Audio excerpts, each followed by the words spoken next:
Hello there, and welcome to another session doing tactics in the Sicilian for black. We are doing tactics after the tactics, which is to say, after we win material in what I assume is the combination queen takes e7, queen takes e7, bishop takes a7, queen takes e7 if why did white play knight e7 check and not the more passive but reliable knight backwards move? Because they think that they can take here and sort of gain tempo on the queen. But in fact, the queen is pseudo pinned to this rook. So we have queen takes, queen takes,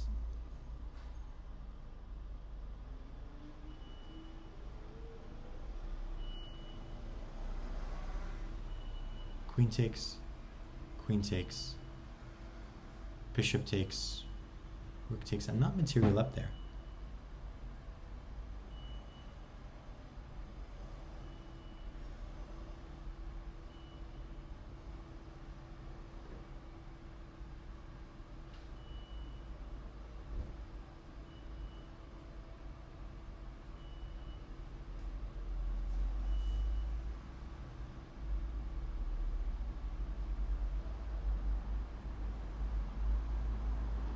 Yeah, so I think you just play king h8.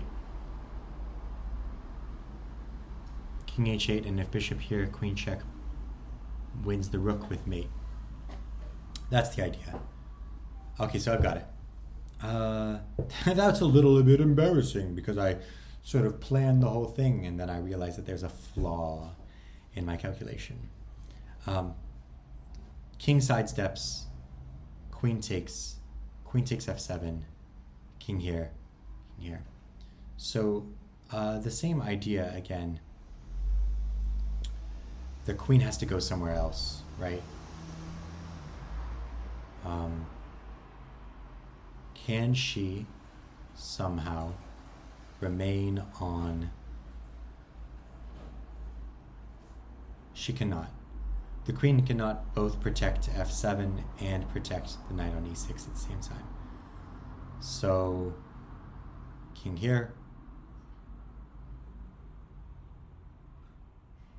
queen cannot take, the knight can't move because the queen's hanging, so the queen must move.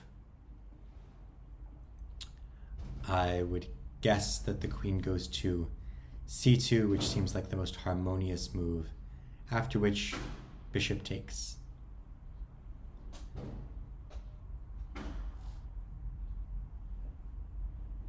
Knight can't be played because that would cut off the f7 square. Oh wait, but my bishop is taken on e6, so it wouldn't, because then there's no longer an attack on f2. So here, here,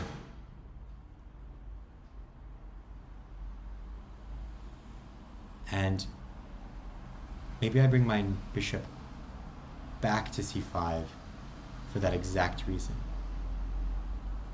So here, here, here, here, knight here.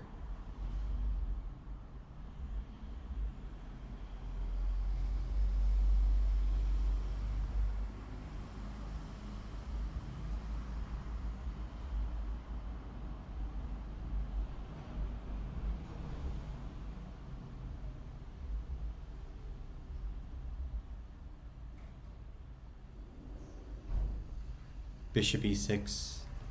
Bishop e6 somewhat consolidates, and I kind of like the idea of getting out of any sort of queenside expansion. And even though these bishops are, even though white's king is rather weak, I think these bishops want to be targeting these pawns over here. I think I think that the pawns over here are going to stop any sort of kingside attack. Something like this, forcing my bishops off of the good diagonals attacking the king.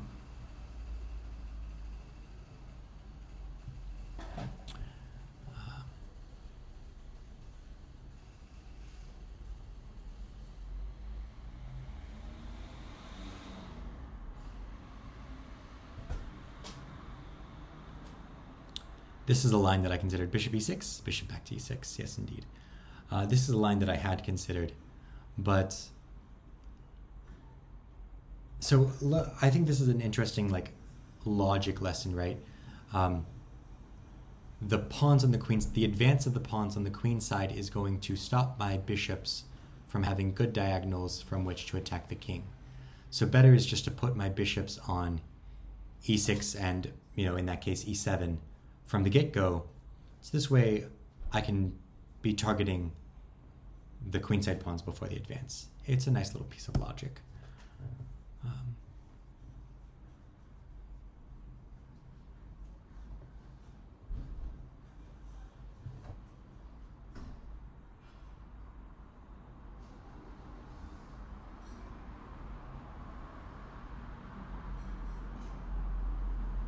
Checkmate.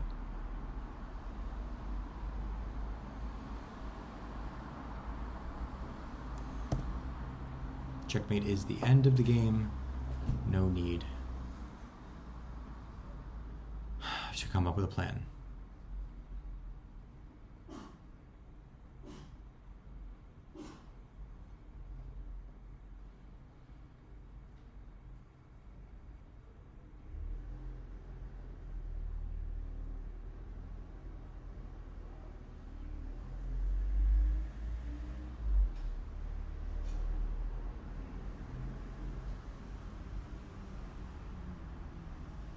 That seems good enough.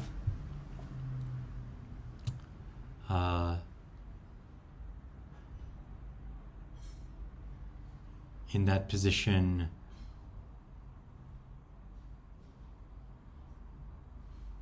what's a good move for black there? The point is that the rook, that d1 is controlled, so the rook can never defend the unprotected knight on d4. So if I'm white in that position, I'm probably playing rook c7 with the idea of bishop c4 and getting some kind of compensation. Bishop c4, b5, bishop back. I'm probably putting my bishop here, but then f7 is immediately dropping.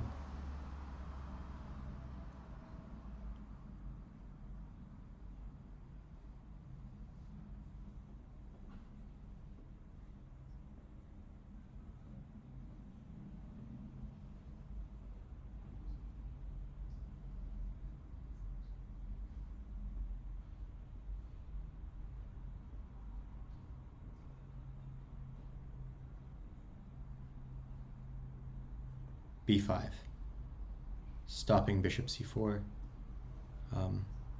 preparing bishop e6. Bishop e6 is another one, but bishop e6 allows rook takes b7. So yeah, I think b5 and then bishop e6 is my idea in that position.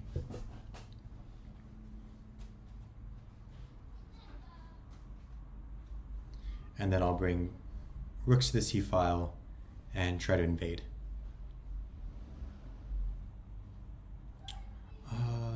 Boop, boop, boop. I'm not convinced that this is the best option because it allows too much simplification, right?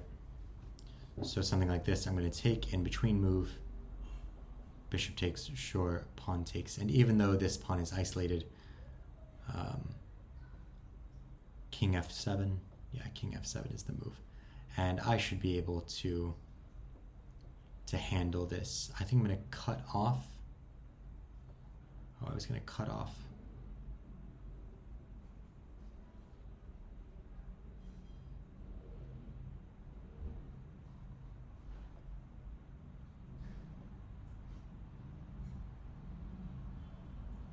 Why don't you like my moves?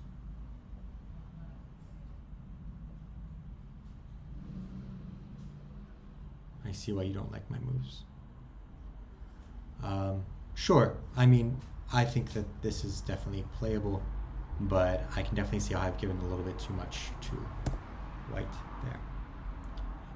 I know that we're a little bit of a ways into this video, but I don't want to end it on such a lame note. So, boop, boop, similar, very similar tactic. And then there's a fork at the end of the line as well. So it all just depends on how white wants to give back the piece. Give me the piece. I think that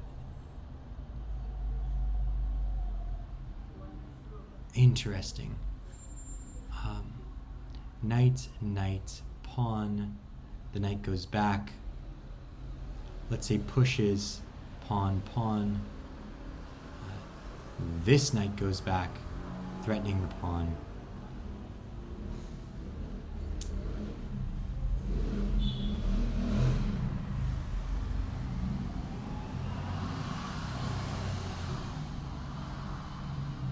I think in that position I play bishop f6, and the idea behind bishop f6 is I actually want to install my knight here. So bishop f6, knight takes, and I'm going to play knight e7, giving up my bishop with check, takes, takes, and I just want to sort of consolidate the position, put my pieces on good squares, and I think that will be enough to negate any enemy counterplay.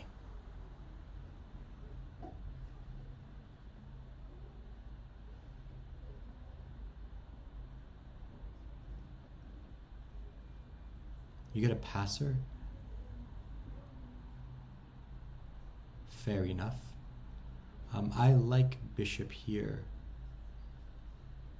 Bishop e7, and now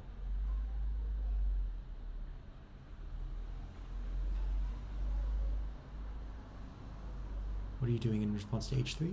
Just coming back? Fair enough.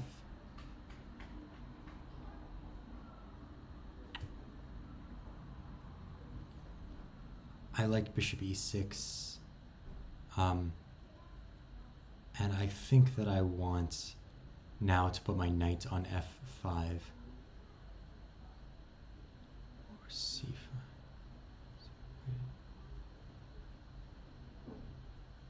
Seems a little bit optimistic, but we certainly have the ideas. I like the rook on the f file. It's always threatening to sack itself. All right, let's pause there for now. I think I did all right in terms of chess vision there. I came up with a few good plans in terms of consolidation. Some more illustrious than others, but we'll take what we can. It's all training. It's all a part of the chess journey. Thank you so much for joining me on my own. Until the next time, good luck with yours.